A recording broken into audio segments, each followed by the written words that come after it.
Okay. And So as I was saying, you know, it seems kind of like a strange thing to make a wooden lantern because wood is flammable. But the way that the design is, as long as you have a candle just at the midway point and it's in a kind of glass jar or candle holder, you should be totally fine. I definitely recommend always keeping an eye on your candles. You shouldn't leave candles unattended. And if you feel uncomfortable, the faux candles are really cute too. So that's kind of the basic safety. And then same with the hammer. You can do a lot of damage with a hammer, so be careful for your thumbs. And the wood some of the pieces are sanded down, some are not. So we will do a little bit of sanding. So just be careful for splinters. But other than that, everything should be pretty safe. I thought we could just quickly go around and just say, you know, your name, why you're interested in the workshop, if you have any DIY or woodworking experience, or just what you like making. So like it could be pasta or coffee or, you know, I don't know why I'm listing foods, but it could be anything. So I'll start and then we can just kind of go around. So my name is Alice. I'm the workshop manager for the Edinburgh Tool Library. It sounds like a lot of you have heard of us, but are not necessarily members. So basically we run a library service for tools. We have over 4,000 tools in both of our libraries in Portobello and in Leith. Right now we're operating a limited service, but usually you can come and rent as long as you pay for a membership, you can rent tools, whatever you like. We have everything from chop saws to sewing machines. And it's a really wonderful way to, as you said, Gail, use tools when you need them, but not have them just sitting around going to waste. And, you know, if you have 30 people using one drill, it's going to be good for the planet, be good for the community. And it's kind of a way to think sustainably about making. The workshop is something that we also offer our members. We do open sessions.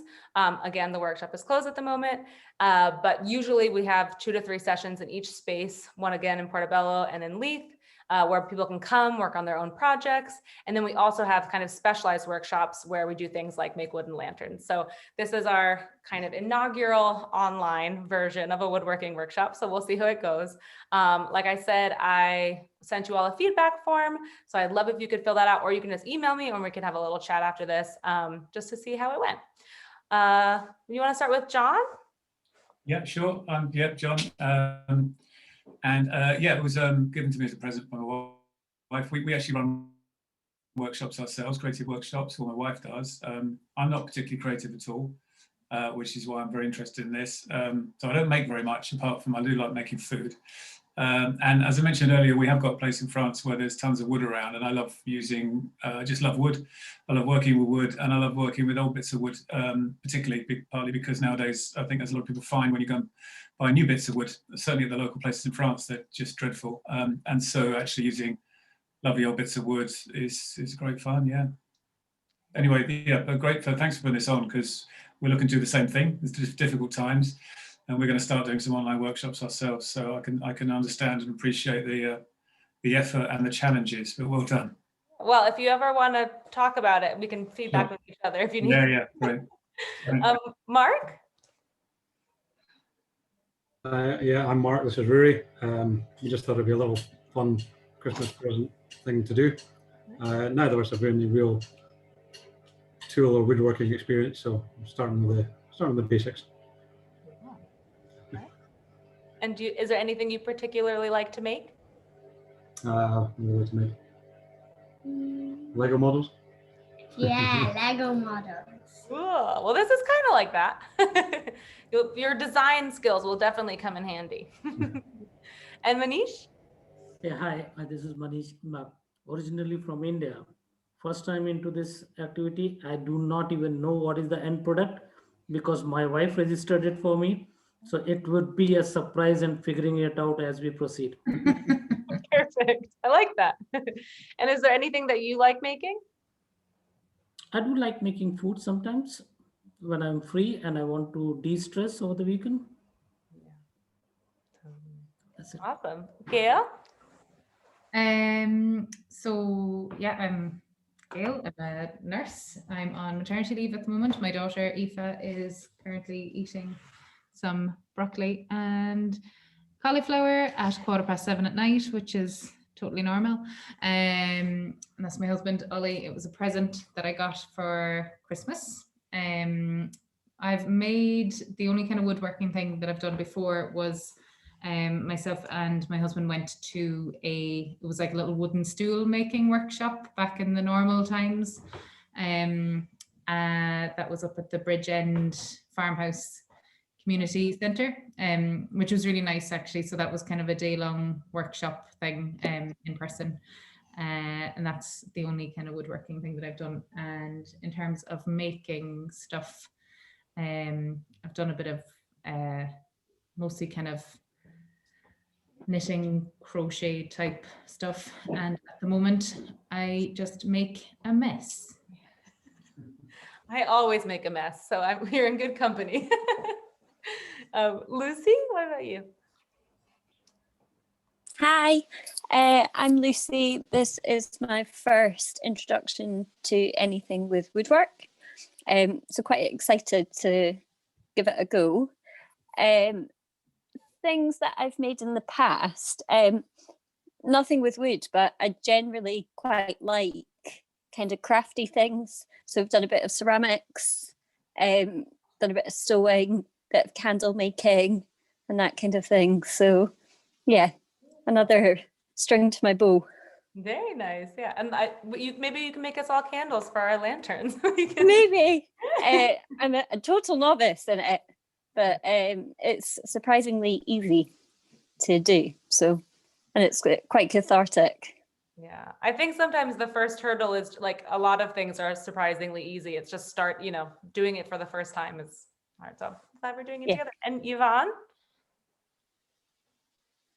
Hi, I'm Yvonne. So this is a gift to me from my PA at work.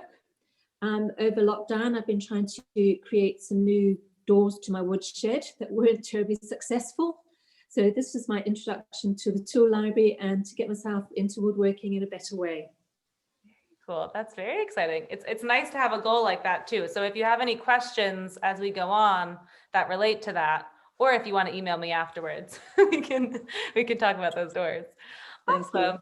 Are there any questions kind of just generally before we get started? No, everyone's good? Cool. All right, so as I mentioned before, usually if we were in the workshop, I would have, I would be showing you the design. We would be talking about how we came up with it, and then we would be actually prepping all the materials together. So what I decided to do for this, because again, I couldn't send you table saw, chop saw, things like that, was to actually prep everything, cut it down to size, and pre-drill it as well, so that when we came together, it was really easy to kind of just approach the piece, see what the different pieces were, and then put it together. So really, in terms of the tools that we're using today, we just have a hammer and nails. The tools that I used, we'll get into a little bit when I talk about the prep process. But other than that, the only thing that we'll be using is sandpaper. This is it's 60, which is basically is the way that they determine what the grit is. So usually if you're working with sandpaper, you'll start with something that's really coarse like this, and then you'll go up higher and higher in grit. So you'll go between a 60 and a 240 is the general average. And so a lot of really fine woodworkers will start with something like this, either by hand or using a sander, electric sander, and then they'll go to 80, and then they'll go to 100, 120, 240 like that. And that is a really amazing way to do it. But if you're making rustic wooden lanterns, it's totally fine to just use something coarse that gets the job done quickly. So this will take off a bunch of material.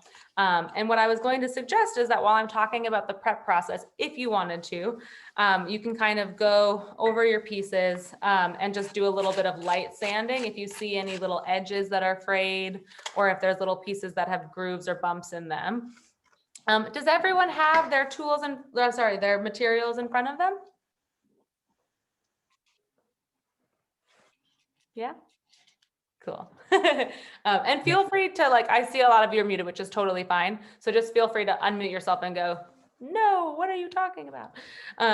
So if you want, while I'm talking about the prep process, like I said, you can just kind of go through it's coarse, but it's not so coarse. You're not going to take a chunk off of any of your pieces. So are there any questions? The nails that I have given you all should come in a little bundle. They're pretty big and they're called a flathead nail. I did that because if you wanted to take this apart and put it together again, it'll be easy to go in either with a chisel or sometimes even if you just have like a flathead screwdriver at home and you can pop the nails out. That way you can kind of take it apart, put it back together again. Or I did not include wood glue in this workshop, but you could take it apart, use wood glue, and then put it back together with these nails again too. A little bit about wood glue. It is, as a woodworker, I love using it. It is incredibly durable and sturdy, and you can build all sorts of things just using wood glue, but I am trying to move away from it a little bit for two reasons. One, you can't really reuse wood that you've put wood glue on. And two, it's kind of toxic. So for this workshop, I didn't include wood glue. A lot of the tutorials that I looked at did say to use wood glue, but the nails should do just fine. But if you want something that if you're gonna put it outside on a windy step and you're worried about it being sturdy, you can certainly go back in and add wood glue. And wood glue is really easy to use. It's basically the same way that you would use the glue that you used at school. You just put it on in kind of a thin layer at all of your joints. So this is kind of the first part that we're going to make. And you can see here, you would just put a little glue in there, and around like that. Again, it's totally your call. I'm trying to move away from the wood glue reliance, which is a lot of woodworkers love it. So I think that's pretty much it for the materials. You'll see, and we'll talk about a little bit when we start putting things together, that your pieces are pre-drilled. So that'll kind of be where we put the nails in. When you're working with small pieces, you really want to do pre-drilling or piloting. These are called pilot holes. And basically what that does is make it so that your wood is less likely to crack, especially if you're doing something like this, which is, pretty close to an edge. It could very easily, whether you're using a nail or a screw, crack if you put it in without pre-drilling or making a pilot hole. Then also you'll see, I think it was wrapped around your nails. There's a little bit of twine. So we're going to use that for a handle. So you can put that to the side for now. Basically, these are your kind of longer pieces. They're going to be used for creating the frame along with these shorter pieces. You'll see that half of them are pre-drilled and the other half are not. I'll get into why that is later. But again, just make sure when you're pulling pieces, when we start putting things together, that you're clear about which pieces have the hole and which do not on the smaller pieces. Then we have your base and your top. They're the same size, they're interchangeable. And then we have kind of this little decorative element, this is gonna go on the top, which kind of just adds a little bit of, a little handle here and just makes it a little bit cuter. Basically my process when I approach most woodworking projects is twofold. I always go on Pinterest or YouTube and kind of get a feel what other people do. Sometimes you'll find a really amazing tutorial and you're like, I just want to follow that by the book, and that's great. But I always get out a little pencil and paper and just kind of work through their design, if I've picked one that I like, or how I want to change the design. And I am not very good at drawing. I'm not a draftsman by any means, but I find it really helpful to just kind of imagine what my end product is going to be and break down what all the different parts will be of it. The other thing is that if we're trying to move towards using resource materials and repurposed materials, we want to start with the material. So if you have a certain kind of wood, or you have, the parameters are that it's a certain length or a certain type, you're going to use that as the base for your design. So when I was prepping all of your materials, I have access to a workshop. We have a lot of extra, lumber around, and I wanted to make it as cohesive as possible so that when I was doing this workshop with you all, I didn't go, oh, Mark, your piece is actually like this, and Lucy, you're going to have a little plywood on the side. So what I did was basically think of the most universal design that I could, and then break down the materials that I had so that we could all kind of have a similar material package. So the kind of main bigger tools that you would use in a workshop for something like this would be your table saw and your chop saw. So is anyone familiar with these things? Have you worked with them at all? Yeah, so these are kind of the two, there's a lot you can do without them, but they're the kind of two go-to in any woodworking shop. So a table saw is something that you are going to be able to break down really big pieces of wood. So you basically have a saw that rotates and it's on a table saw, and you push pieces of wood through the saw in order to break them down. You only want to be doing, there's a lot you can do on it, but for an example with these pieces, I took a large piece of wood and I broke down it, I put it through the table saw, and then you have the two pieces. Then once you have your kind of longer pieces broken down on the table saw, you can go in and make cross cuts on a chop saw. So what we do on a table saw, we often call rip cuts. There's different kind of cuts that you can do, but for this workshop and for basic woodworking, you're probably going to stick mostly to rip cuts. So that's cutting wood down this way, basically, along with the grain of your wood. And then the cross cuts, which you do on the chop saw, is how you're going to break things down into the kind of repeated sizes that you needed. So once I had these pieces, it was a piece of wood like this, broke it down like this on the on the table saw. And then I went to the chop saw and broke this longer piece down into the sections that I needed, the exact dimensions for this piece that we're making today. Then in terms of the pre-drilling, because I knew the design and because I had worked out all the different parts, I knew that where the kind of joints would go. And so I was able to pre-drill based on that. Again, if we were in a workshop together, we would do all of our pieces on the table saw together, then bring them to the chop saw, and then we would probably drill and join at the same time using the nails. So while occasionally you'll be,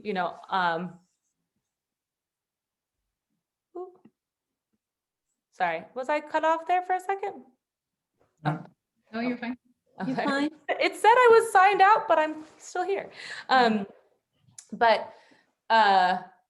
You'll kind of get in whatever flow works for you. Some people like to prep all of their materials and even do things like pre-drilling beforehand, but a lot of it, and again, if we were together, would be a kind of trial and error. So you get all your pieces, and then as you start making, you go, okay, this is where that nail is going to go. I'm going to pre-drill, I'm going to make my pilot hole, then I'm going to, attach it with my, hammer and nail. But again, because this all had to be done before, I did all the pre-drilling and all of that. The only other thing really in terms of the preparation process, I would say, is thinking about, safety as you're doing it, obviously on bigger equipment, but then also like, you're making a wooden lantern. Does that make sense? What does my final product need to look like so that it's actually usable? I think sometimes when you're doing woodworking stuff, people you can get caught up in the process and you forget about the functionality of something. And if you're making something artful, it can be whatever you want it to be. But if you're making something that functions, you really want to have thought about that before you get to the end result. Or you could just make another one and the next time think about the functionality.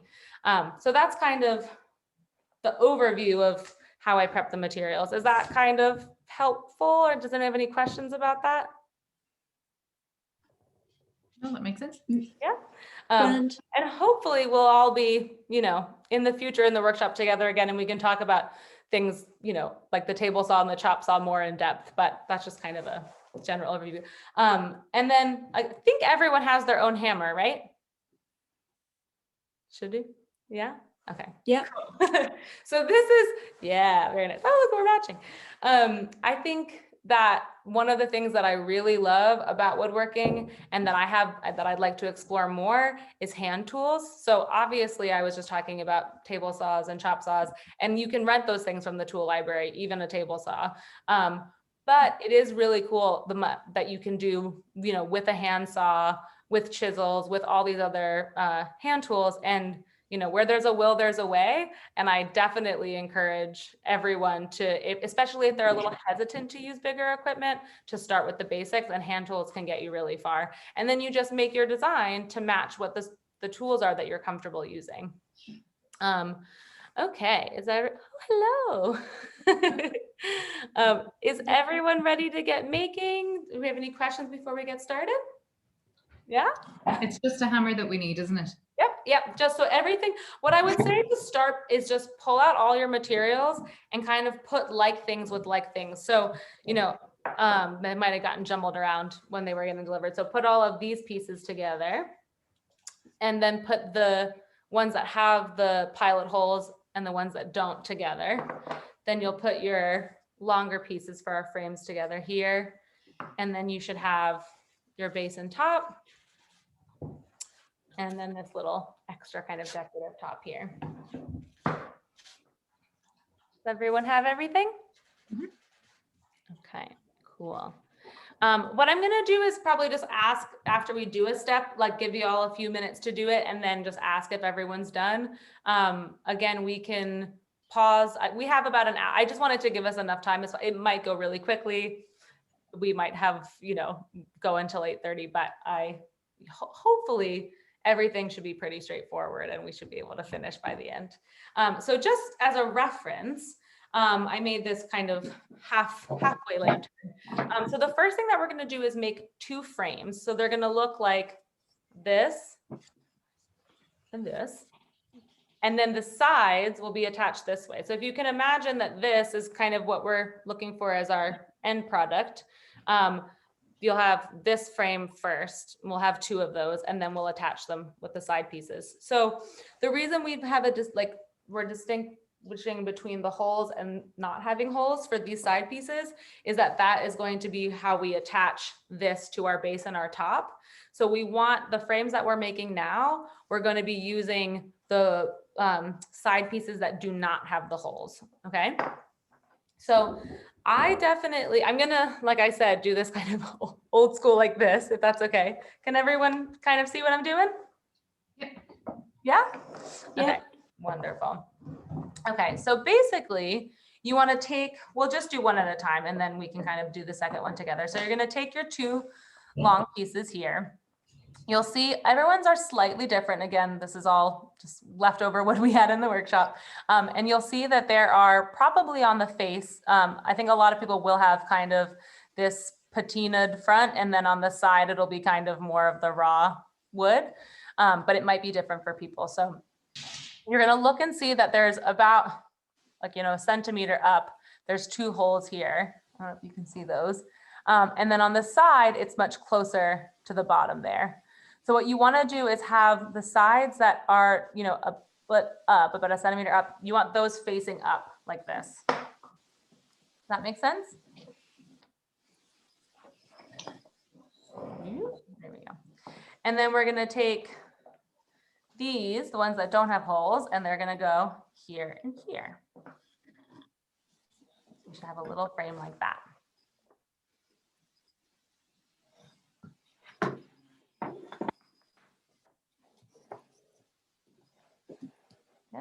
Now everyone's pieces will be slightly different, but it should all the process should work the same for everyone. One of the things that we should be mindful of when we're making, these holes will be facing out. And so we want this piece to be flush with this piece as if it were facing out. So when I say flush, I basically just mean that these 2 pieces align here in a way that there isn't any space or any gap there. So you want it to be like this as opposed to that. Does that make sense? So this is flush and this is not flush. Does that make sense? All right, now that you have your pieces, we're gonna do a kind of, if we were in the workshop, we might be using clamps or maybe a vise to kind of hold things together. But because we're at home, we're gonna use our hands, which are just, nature's clamps. So for the first, we're gonna take and make an L. You want to, again, have your piece be flush here and flush here, right? So it's gonna be like that.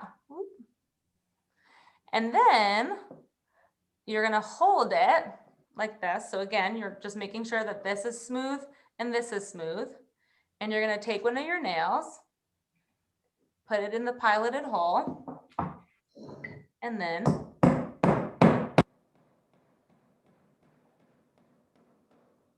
you have your first little joint there. Does that make sense to everyone? So my suggestion when you're hammering is, because we're kind of doing smaller, finer work, is to hold your hammer closer like this to the head. When you're trying to really get a nail into a wall, that's, you have a lot of space. You want to hold from down here and you use the force like this.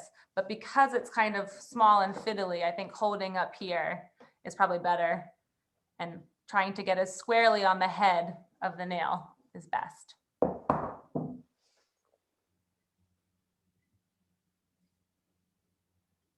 Can I just double check something there? See how there is the, like when you rotate it, I don't know if you can see this. I did that from watching videos of people on YouTube Okay. to do the focus. Yeah, so there's the kind of lower down hole, and then if you rotate it, there's a kind of higher up one. Yeah, so the lower down hole is what you want facing up, but you're going through the lower down. You're going through the lower down hole, if that makes sense. So the this little side piece here, Yeah. the lower down, sorry, the higher up hole should be showing. The one further into the wood is the one. Yeah, whereas showing. the lower down hole is the one you're going through to attach that. So like that, okay, thank you.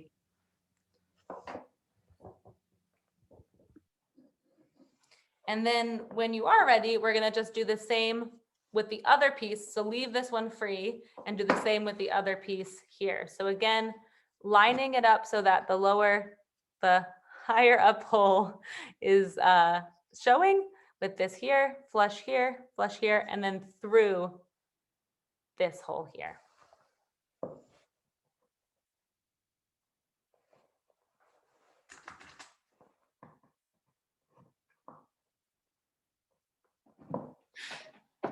Sorry, Alice, could you just say that one more time? Sorry, I think I've done this wrong. Oh, that's okay. Well, this is why flathead nails are your friend, because it means Yes. you can actually take things out. So it's a little, I probably should have maybe marked with a color or something, because it's a little, they're pretty close to each other in terms of where they land. But yeah, so you want the one that's, I've done the higher, I've hammered in this top bit. okay. So I think it is probably best to, if you can, take it out. Yeah. And then you'll just flip it the other way. So if you've done like this, it sounds like, so that's the lower down hole. If you've done like that, then just flip it here so that your lower down hole, maybe it would have been better to say the lower down hole part first, sorry. That's okay, I just cocked it up, don't worry. So, I'll get it in a minute, sorry. So it's flat, so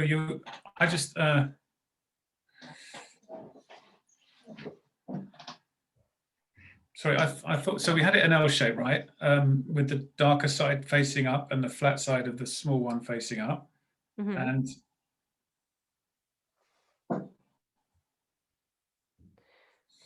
so the hole that is closer, that's kind of lower down, or like we should say closer to the top of this, Yep. that should be kind of parallel with this piece. And it's more important that it's flush on this side than necessarily on this side. Like there's wiggle room in there with these because they're a bit smaller. yeah, So let's do okay. that one. Okay. So we have This might be a really stupid question. no stupid but- questions. I've got sleeping babies. I really don't want to wake them up. Is there any technique for hammering quietly? Or do I Not that I know of. I'm trying to like hold it rather than do it on the table where it's sort of reverberating, but Yeah, I wish that I knew one, but I don't. me too. That's I okay. I Yeah, think we're in the same probably position. just- We may Are have, you? we may end up watching the recording at this rate. Yeah, and I'll definitely share that with you all if that's the case. Yeah, I think like What you need is babies that don't sleep, yeah. like mine. Yeah. She's just going to bed now, and I have no doubt that she's just not going to go to sleep. So that's what you need to do.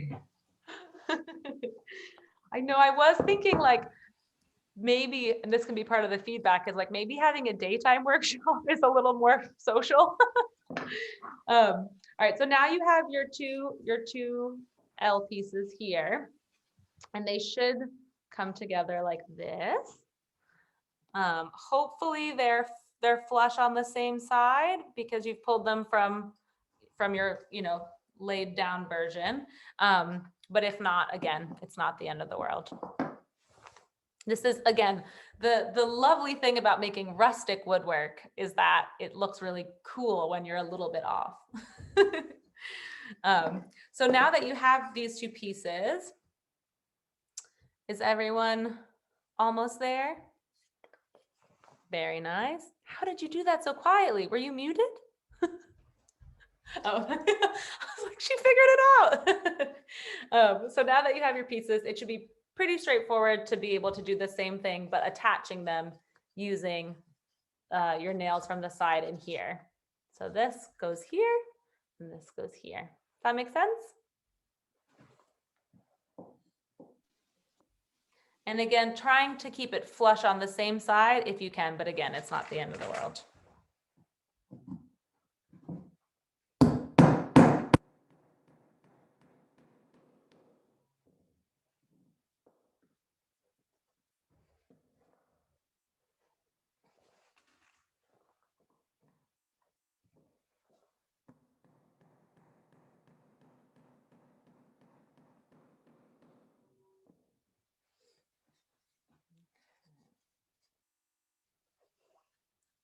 So once you finish with one of your frames, you should have a piece like this that's all connected, where your 1 centimeter up holes are 1 centimeter up from each side, like this. I can hold like this. And then if you're ready, you can move on to the next one. So how's everyone feel about this part? Is this, yeah? Fine, yeah. Yeah, if you feel like holding it up once you're done, but otherwise crack on.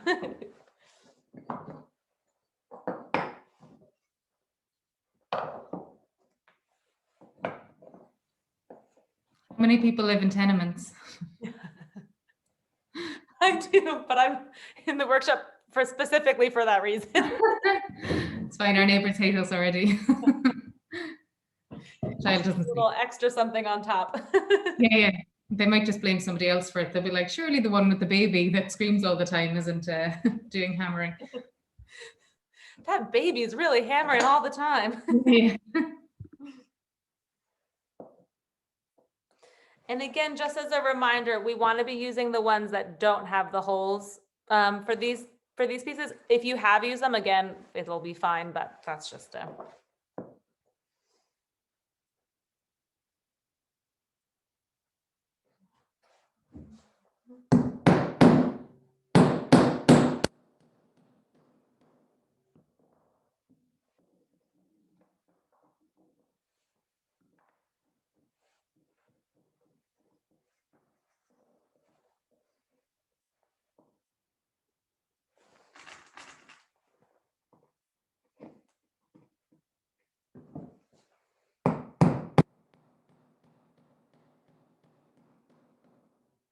I can mute myself also.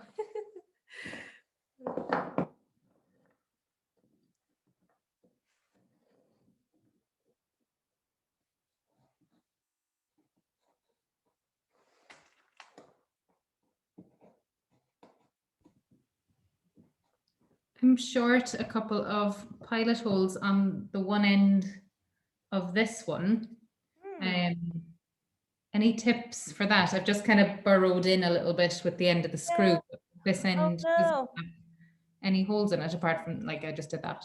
Oh gosh, sorry about that. No, it's fine. Just I think any. you've any done tips? the exact right thing, which is just making a little bit of an indent. Okay. with the nail. And then what I would do is actually take the piece without your, without your side bit and hammer it in a little bit Okay. before you then do it. You even could, if you have like a table that you can kind of lean off of, you could go all the way through, And take it out again. not into the side piece, but just all the way through into the, air below. And then you could pull it out a little bit and then do it again.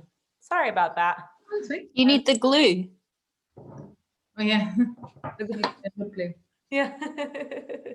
I mean, really and truly, the number of people I saw who have done these just with wood glue is, it's possible.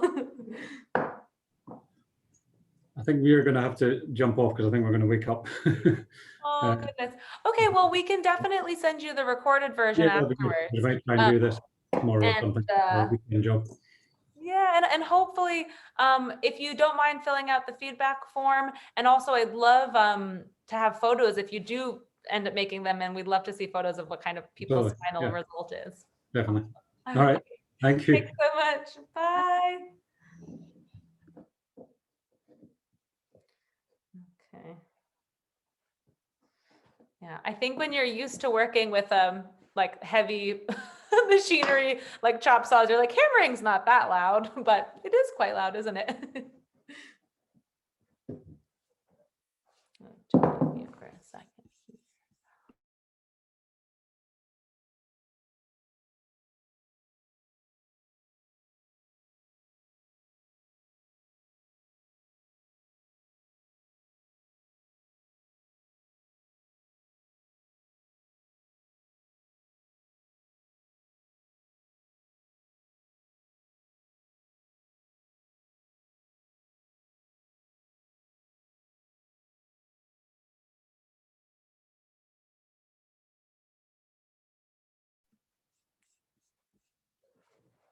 Ah, beautiful, Manish. That's wonderful. Yay. That's great. I mean, even just this feels like an accomplishment. Now you know how to make a basic frame. Wonderful. So once everyone has very nice. Sorry, Gail, we'll give you a little more time since I missed your pilot holes. And how are you doing, John?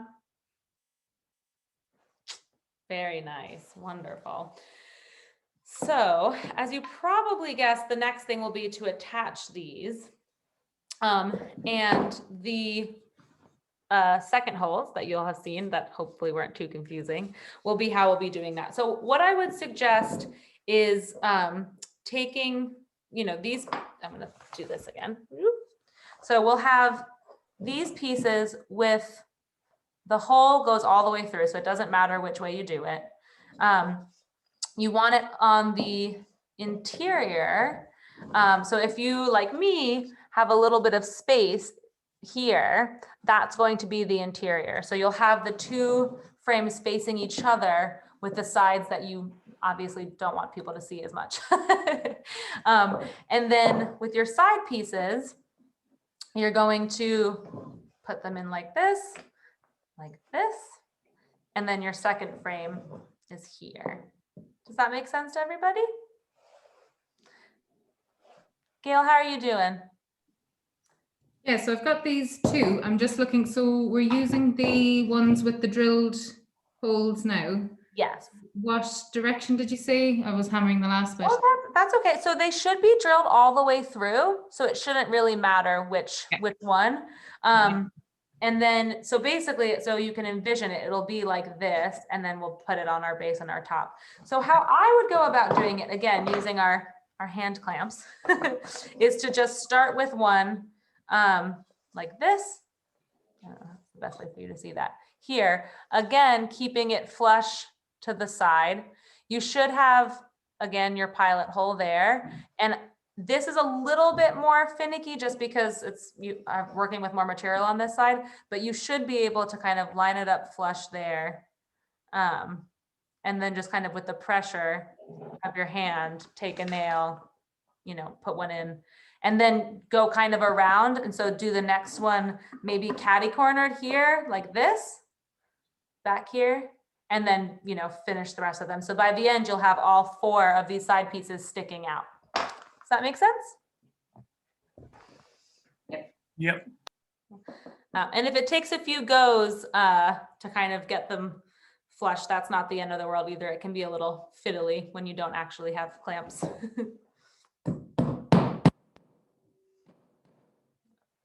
Mute myself.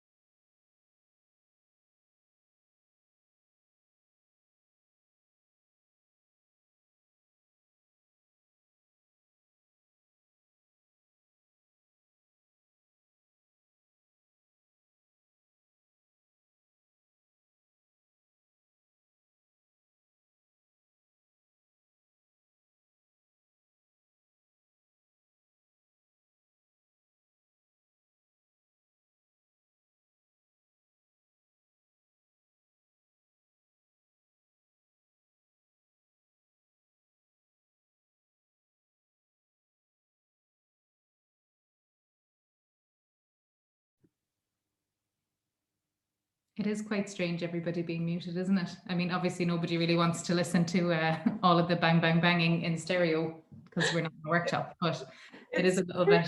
I know, it's kind of like if you don't pay attention, you could just be alone. Exactly, but then you realize it's just a few other people doing the same thing in random places. Absolutely. I feel like this has a natural kind of engagement to it, but I do really feel for people who are teachers or leading a meeting. I mean, it's like people are just kind of sending you emojis of thumbs up, but like what does that do? And I've got a really short kind of period of time before I start feeling really awkward for the person if there's total silence. So everybody else is probably like, oh, that Irish one, everyone ever shut up. But it's because I have that kind of, you know, when somebody kind of asks a question to the group and everybody stays quiet, I'm like biting my tongue, and then I'm like, right, okay, I have to answer.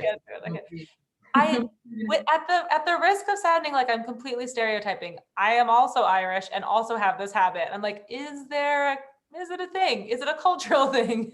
Yeah, I think it is. Yeah. I think it's the kind of small talk, gift of the gab type of. Oh yeah. I mean, you can't get a word in edgewise with my family, but that's like what I'm used to. So yeah, exactly. So if you don't speak fast, you're not heard. we're not heard at all. Exactly.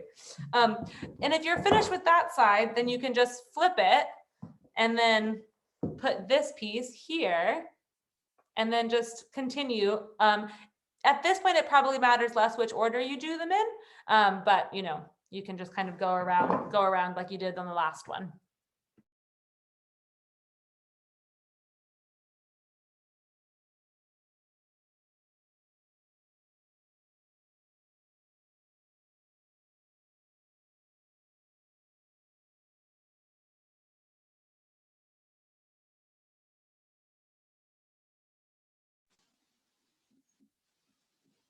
So I've come into a bit of a problem where, can you see that? So my hole that I'm going in with is like too far down for the piece. Have I put it the wrong way round? I think so, but that's okay. I think that one got flipped, but that's all right. What you'll do is just, which might be a bit loud, I hate to say, I would say just line it up the way that Gail was doing. So basically get your nail in a little bit. Because this is mostly pine, which is a softwood, it should be able to go in without the pilot hole. Okay. So I So would just do the hole slightly further up so it. Yeah. Okay. So I'll that the do nail, that. just make sure that it like the way you line it up doesn't hit into the other nail. Yeah. Okay.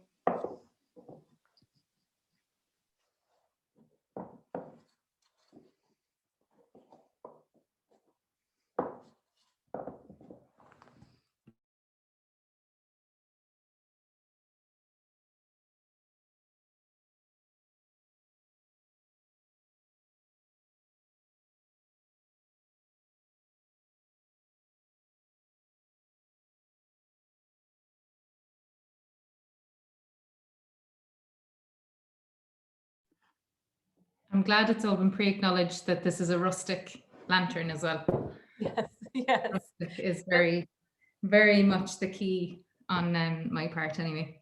Yes, I think it's kind of like one of the nice things about DIY and also using, recycled materials is that you want to kind of show the process, and part of the process is not being perfect,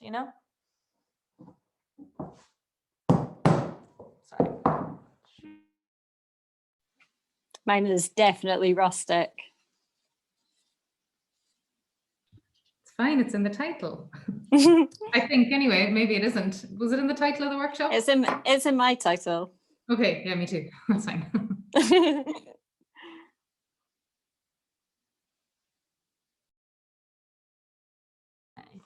wonderful. Yeah, I can't remember if I think that on the Eventbrite, one version did say rustic. I definitely was like, want to put that up there. But I think a wooden lantern is the perfect thing for a rustic. And John, I'll be excited to see, like, I've definitely seen people do versions of this. It's a little bit trickier, but where they actually use like branches and like raw materials and really, I saw a driftwood one that was really beautiful. Oh, wow. Yeah. Yeah, and then the other direction, which I saw a lot of, which is why if anyone's interested in Pinterest, it's a rabbit hole for sure. But people use picture frames. Okay. So if you don't have access to any sort of, timber or lumber, you can just go and get, like, I've sent people were going to Poundland and just getting picture frames and then using little tack nails to put it together. So really it's a design that can be used for a lot of different things. Manish, very nice. So how's everyone doing? Does everyone have their little gorgeous? Very nice. So that's really the most important part of your structure. The rest is kind of more aesthetic.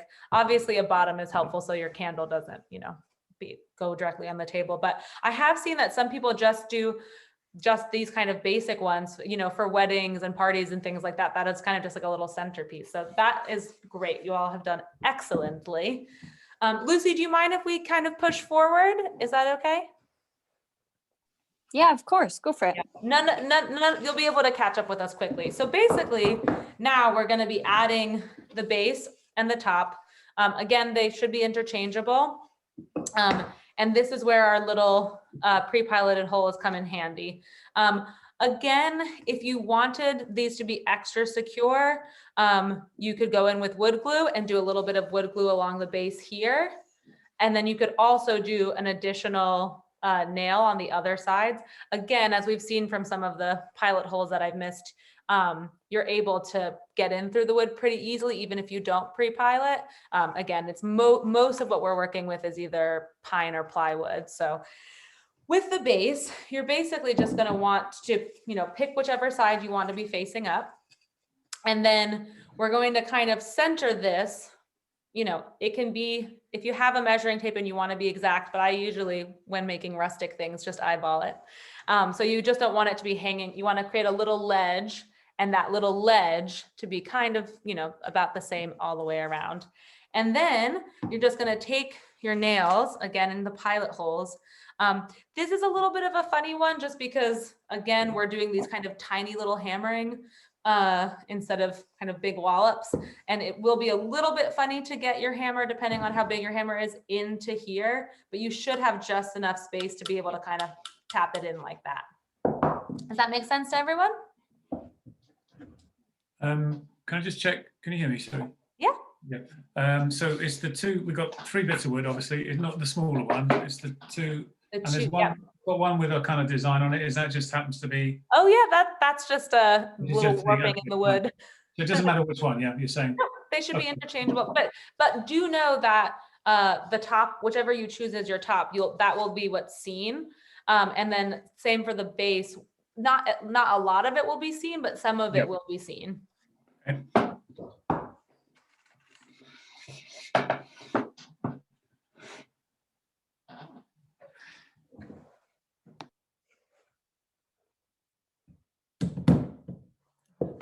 Tell me.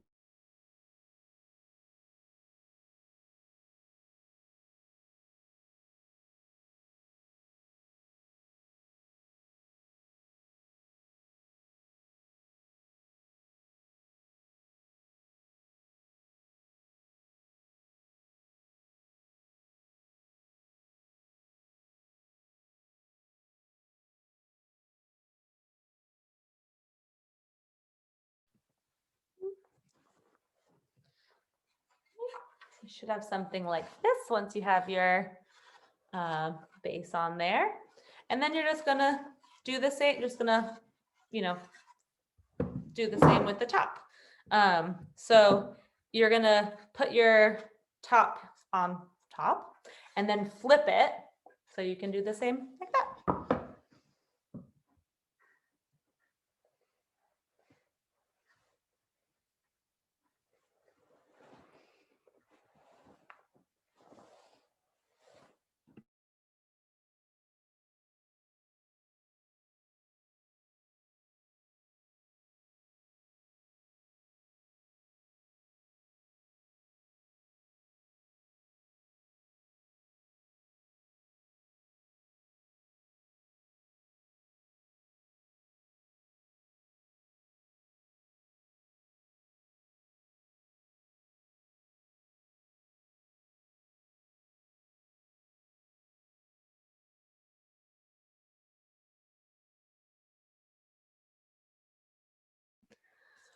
All right, so once you have your top and your bottom, you should have something like this. I just had a thought, maybe for next time, I could have music playing. Although then maybe, but I was thinking when we're all kind of working diligently, it's nice to have a little music playing. But then if people had questions, that might be confusing. Like elevator music.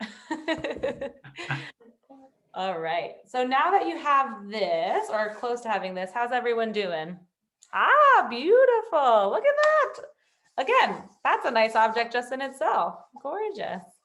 And then you'll see you have 3 other little pieces. You'll have this piece, quite smaller piece, and then a very small piece there. It doesn't matter, again, if you are very exact and you want to measure them and go in from each side, you absolutely can, but you can also just place them like this. You'll see the top one has a bigger hole piloted through. That's where your twine's going to go through.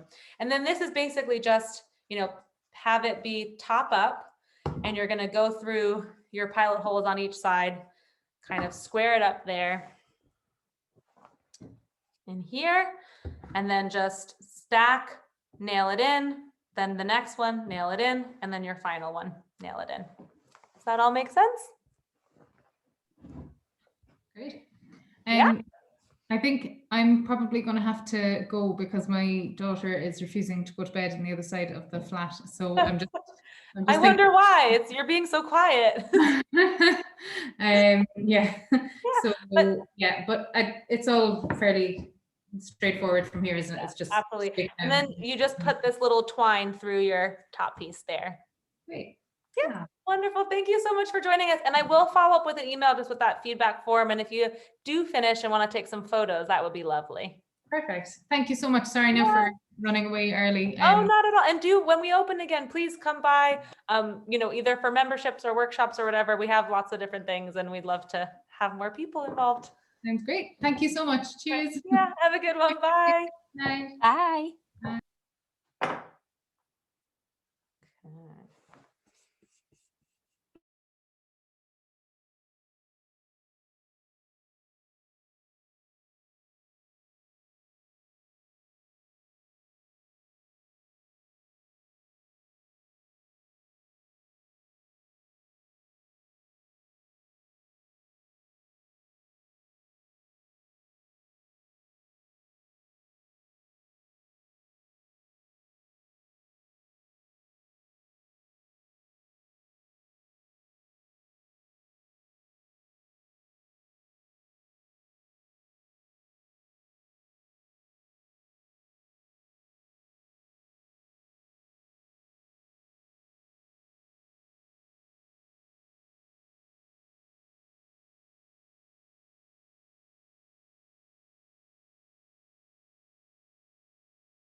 Nice.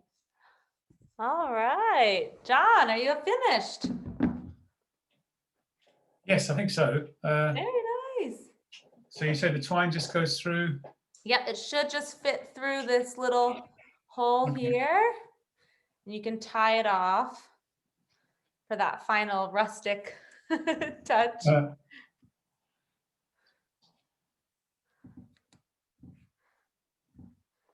The next time you go on a walk, you can just kind of walk through the streets with this.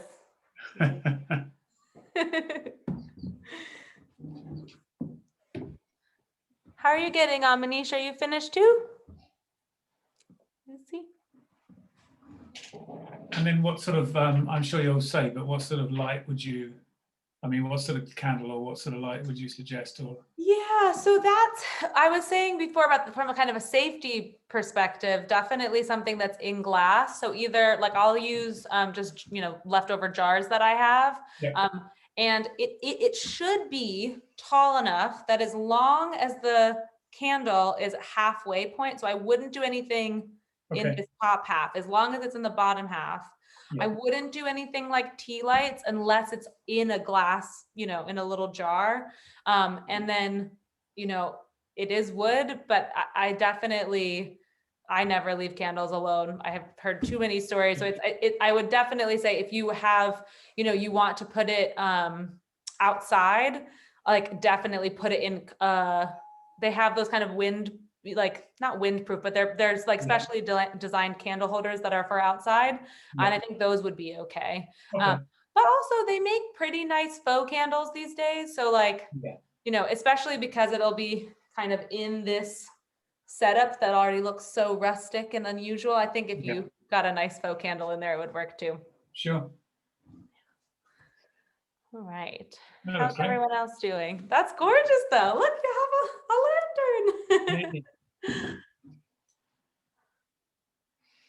Well, what kind of workshops do you do, John?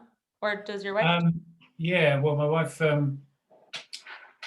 of organises more of the art. I just do the lunches really, and the books.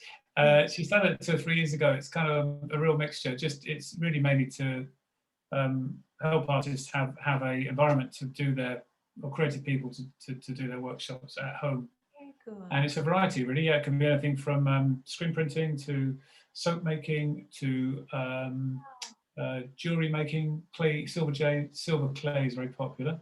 Yeah. Soap's very popular, and painting. Yeah, it's a whole variety actually. They've got about 8 artists now, I think. There's a sketcher, the Edinburgh sketcher. I don't know if you heard of him. Mark does his big classes here. So yeah, it's going really well. It's just unfortunately, like you, it's just all ground to a sad halt. Yeah. We tried to put a few on end of last year with all the screens and everything, but it was tough. And then obviously now it's just got worse. We've had to sort of stop them indefinitely. Yeah. Sadly, but because the thing is, it's just a great place for creative people to do their thing, have a space, you know. Yeah, absolutely. Oh wow, look at that. That's amazing. Well done. That's very exciting. Yeah, I mean, I would think it, like I would love to hear all of your feedback. I think doing online is possible, but it is really dependent on the actual class.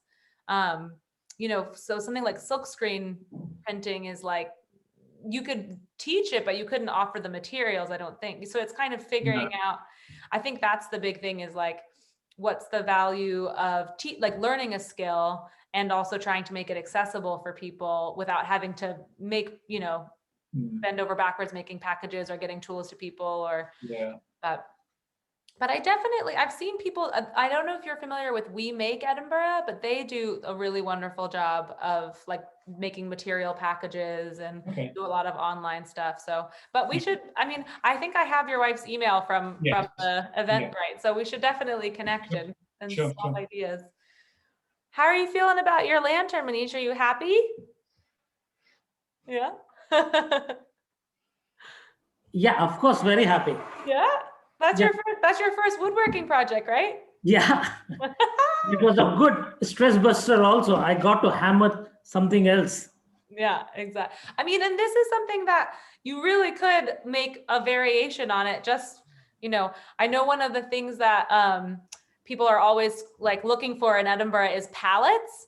I don't know if you see them on the side of the road, they have like that people use for shipping, and that wood that they use, that's pine. It's actually a really nice, like a lot of what I've sent you all is pine, and you can break them down and make different sculptures, picture frames, or last year we made some garden boxes with people. So there's definitely a lot. Ah, Lucy, how you doing? Getting there? Ah, gorgeous. That's wonderful. Yeah, Well, done. do you all have any questions, or do you feel like it was a pretty straightforward process? No, that's great. Thanks. Yeah. Well done. Thank you. Yeah, and definitely, I think I already, did everyone get my email? Yeah. Yeah. Yes. Yeah. So if you, again, if you don't mind filling out the feedback form, obviously it's not a requirement. It's just for our, internal stuff. And if you do want to take a photo of your lantern kind of with a candle or in your home, that would be wonderful. If it's okay with you all, I probably will, if we can all hold up our lanterns, I'll probably do a screenshot. Of it. Do you use Instagram, Alice? Yes, we do. Okay. So we'll probably use something like this. I'm like, okay, maybe if I go 1, 2, 3, 1, 2, 3. Wonderful. Yeah, we do. We're Edinburgh Tool Library on Instagram. We do a lot of our kind of service updates on there, but also just general messaging, like different projects people are working on, other upcoming workshops. So I'll definitely post probably either this, or it'll probably be a bit nicer to actually see them in the home. I feel like I've seen so many Zoom photos on Instagram, which is not quite the same. But I really appreciate you all kind of going out on a limb and doing something different. And I've had a really nice time, and I hope that you all have too. Do you have any other questions just in general about the tool library, or is everyone kind of got That is something that I would definitely explore now. Yeah.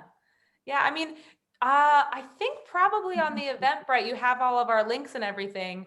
And you should have my email as well. But if you have any questions as you explore, definitely, my email is just alice@edinburghtoolllibrary.org, or the email that I sent from was hello. So either way, you'll be able to get in touch with me. Where is the tool library based? So we actually have 2 locations, one in Leith on Space Street Lane. So do you know where Pilrig Street is? Yeah, so it's a little lane behind Pilrig Street, and that's a library. And then we have a workshop in Custom Lane, which is kind of closer to the water in Leith. And then in Portobello, we're right by, what are we near? Do you know where Bros Bagels is? Yeah. Yeah, so we're right like about a block and a half down. Do you all say block? I don't know.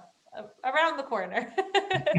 From there on Windsor Place. So right now Portobello is closed, so only the depot is open on Space Street Lane, but usually we have 3 spaces. Cool. Yeah. And you can find all about our memberships and kind of different workshops and things. If there are any other workshops that you'd like to see, we're trying to expand what we're doing. So maybe doing something like this again, or just other craft things as well. So if you're like, that was great, but I really want to learn how to make, something else, just reach out and let us know. Right. Awesome. Well, thank you guys so Thank much, you. and have Thanks a very wonderful evening. Thank you. I really enjoyed it. Thank you very much. I'm so glad. All right. Take care, everyone. Bye.